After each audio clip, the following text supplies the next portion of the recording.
Welcome to నేటి ధరణి news. Andhra Pradesh రాష్ట్ర సర్వతోముఖాభివృద్ధి ధ్యేయంగా ముఖ్యమంత్రి నారా చంద్రబాబు నాయుడు, ఉప ముఖ్యమంత్రి పవన్ కళ్యాణ్ సారథ్యంలోని కూటమి ప్రభుత్వం ప్రవేశపెట్టిన 2026-27 ఆర్థిక సంవత్సర బడ్జెట్ అద్భుతమని జగంపేట ఎమ్మెల్యే టీటీడీ బోర్డు సభ్యులు జ్యోతుల నెహ్రూ కొనియాడారు. ఆదివారం స్థానిక రావులమ్మ నగర్లోని టీడీపీ కార్యాలయంలో ఆయన పత్రికా సమావేశం ఏర్పాటు చేసి మాట్లాడుతూ 3,32,205 కోట్లతో రూపొందించిన ఈ బడ్జెట్ అటు మౌలిక సదుపాయాల కల్పనను, ఇటు పేదల సంక్షేమాన్ని సమతుల్యం చేస్తూ ఒక చారిత్రాత్మక ముందడుగుగా అభివర్ణించారు. సామాన్యుడి ఆశలు, ఆకాంక్షలకు ప్రతిరూపంగా నిలిచిన ఈ బడ్జెట్ రాష్ట్ర భవిష్యత్తుకు బలమైన పునాది వేస్తుందని ఆయన ఆశాభావం వ్యక్తం చేశారు. 11 మంది సభ్యులతో 11వ తేదీన 11 నిమిషాలు మాత్రమే ఉన్న వైఎస్ఆర్ కాంగ్రెస్ పార్టీ ఎమ్మెల్యేలు ప్రజా సమస్యలపై కాకుండా తమకు ప్రతిపక్ష హోదా కావాలని అడగటం చిన్నపిల్లలు ఆటలు అరటిపండు మాదిరిగా ఉందని, ప్రతిపక్ష హోదా ప్రజలు ఇవ్వాలని, మిమ్మల్ని ప్రజలు ప్రతిపక్ష హోదా ఇవ్వకుండా చేశారని గుర్తుంచుకోవాలని అన్నారు.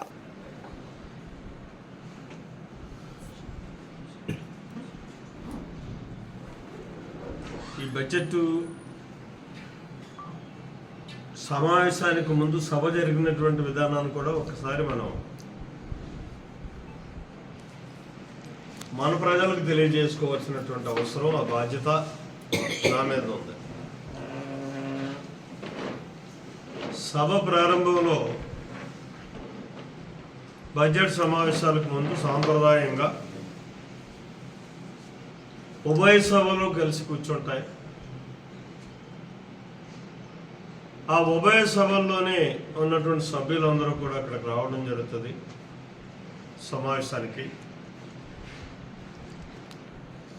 గవర్నర్ ప్రసంగం ఉంటుంది. ఇది ఒక ఆనవాయితీ మనకి.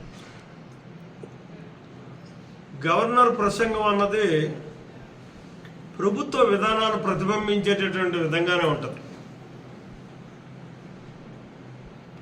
ఏ పార్టీ పాలనలో ఉన్న ప్రసంగం మాత్రం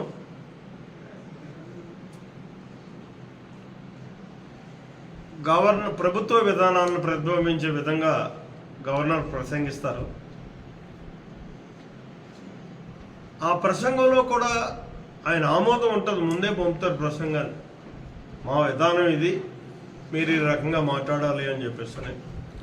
దాన్ని ఆయన క్షుణ్ణంగా పరిశీలించి పరిశోధించి దాంట్లో చేర్పులు మార్పులు ఏమన్నా ఉంటే, ఆయనకి ఇబ్బందికరమైనటువంటి అంశాలు ఉంటే వాటిని కూడా మార్పు చేసుకునే సాంప్రదాయం ఉంటుంది.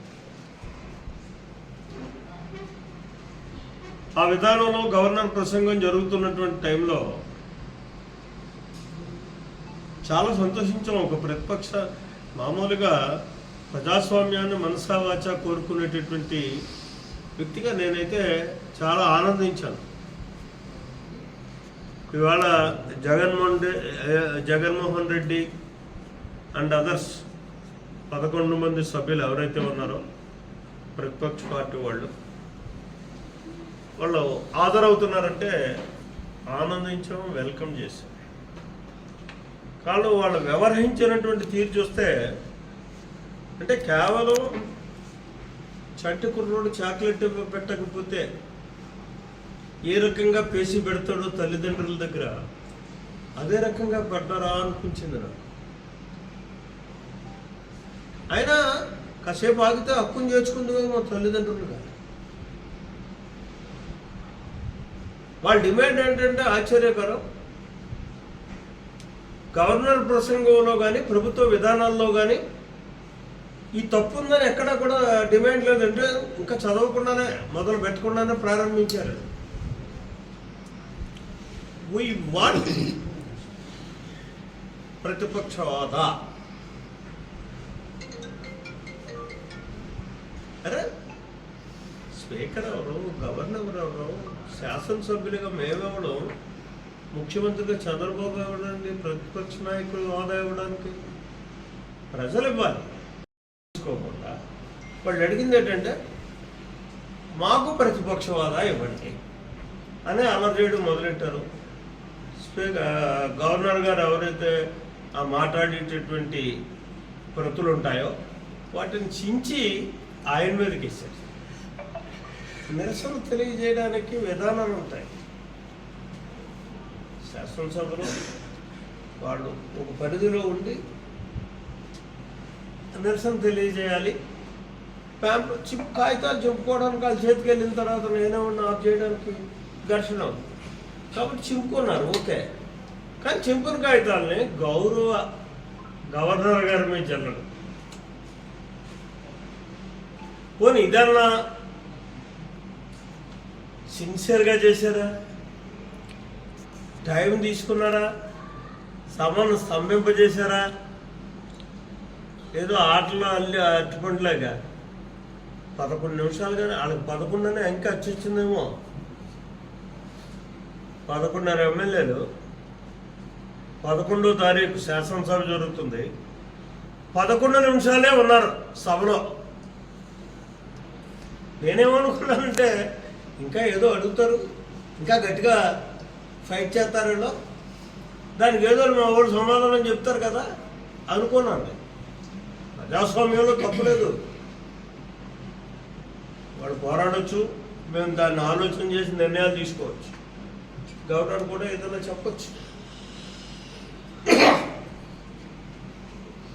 11 నిమిషాలు ఎవడో మాట్లాడుకున్నానో పారిపోయారు. మళ్ళీ ఎక్కడ పోయారో తెలియదు, దెబ్బ దొరకలే. దీన్ని ఏమనుకోవాలి మనం? ఆటలో అడ్డుకుంటలే కాదు, చిన్న కుర్రోడు చేష్టలు అనుకోవాలా? లేదనుకుంటే ఇదేమన్నా కానీ వాళ్ళ పదవులు రద్దుపోతాయని ఈ మధ్యన ఏదో చర్చ జరుగుతుంది. 60 రోజులు శాసనసభకు రాకపోతే పదవులు కోల్పోతారని చెప్పేసి ఆ అంశాన్ని బేసిక్గా తీసుకున్న వాళ్ళు వచ్చారా అంటే అది కూడా ఉపయోగం లేదు. ఉభయ సభల్లో హాజరు ఉండదు. ఉభయ సభలో కలిసి గవర్నర్ ప్రసంగంలో అది శాసనసభ జరిగినట్టు కాదు. నాకు తెలుసుండి, మరి ఇంకా ఎవరో నిపుణులు ఉంటే నేను చెప్పలేను. నాకు తెలుసుండి అయితే ఉభయ సభలో ఉన్నప్పుడు మాత్రం ఆధారం ఎక్కడో గవర్నర్ ప్రసంగం ఆ వెరీ నెక్స్ట్ డే నుంచి సభ కౌంట్ అవుతుంది. మరి అప్పుడు రాలే, దాన్ని ఏమనుకోవాలో అర్థం కావట్లే. ఇది సభ జరిగినటువంటి తీరు. అయితే ఇక్కడ మాకు లెజిస్లేటివ్ పార్టీ మీటింగ్ పెట్టి మా నాయకుడు చెప్పినటువంటి పాఠం, ఆయన చెప్పినటువంటి విధానం చూస్తే మాత్రం చాలా హ్యాపీ అనిపించింది. ప్రతిపక్షం లేదని చెప్పేసింది, మీరు ఎక్కడా బాధ్యతారహితంగా వ్యవహరించడానికి వెళ్ళలేదు. ఖచ్చితంగా మీరంతా శాసనసభలో ఉండాలి, మీ పాత్రలు మీరు సక్రమంగా పోషించాలి. వచ్చినప్పుడంటే 1 అవర్లో కంప్లీట్ అవ్వాలి. మీ ఇష్టమైనట్టు మాట్లాడుకోవడానికి ప్రిపేర్ అయ్యేదాన్ని నిజంగా అది ఆశ్చర్యేసింది. నిన్న జరిగినట్టు